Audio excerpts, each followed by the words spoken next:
मैं जानता हूँ कि काजल को लेकर आप काफ़ी परेशान हैं। देखिए, अक्सर इंसान के सर पर चोट लगने की वजह से उसकी मेमोरी डिस्टर्ब हो जाती है। काजल के साथ भी ऐसा ही कुछ हुआ है। उस एक्सीडेंट के बाद काजल की मेमोरी टुकड़ों में बँट चुकी है। लेकिन डॉक्टर वो हमें पहचानती तो है।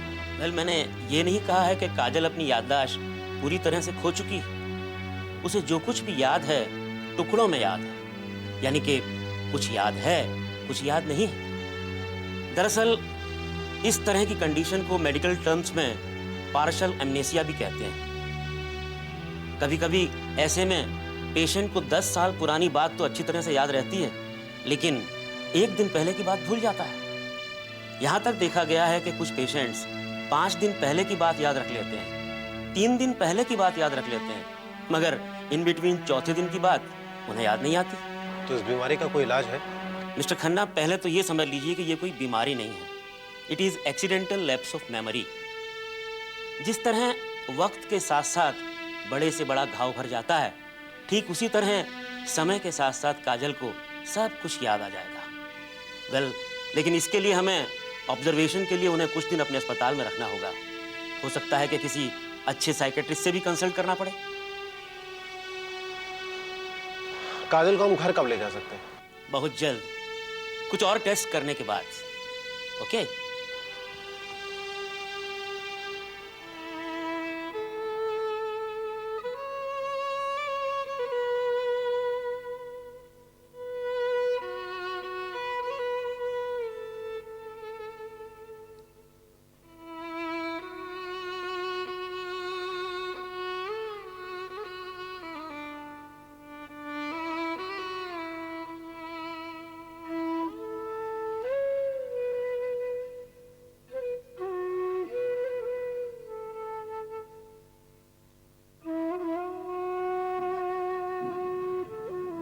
खाना खाया काजल ने?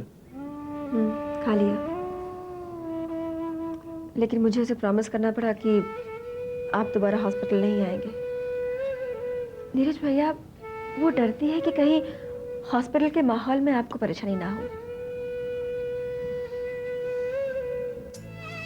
वो अभी तक मुझे पुराना वाला नीरज समझती है ना।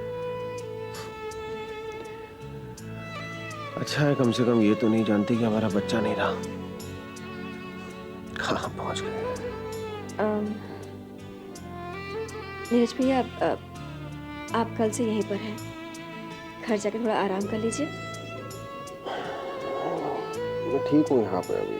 प्लीज नीरज भैया, कहीं ऐसा ना हो कि आप बीमार हो जाए। प्लीज। सुधीर ऑफिस गया? आप इसे बातें छोड़िए नीरज। सुधीर ऑफिस गया कि? वो लोग सब काम संभाल लेंगे, आप सिर्फ जाके आराम कीजिए, ठीक है?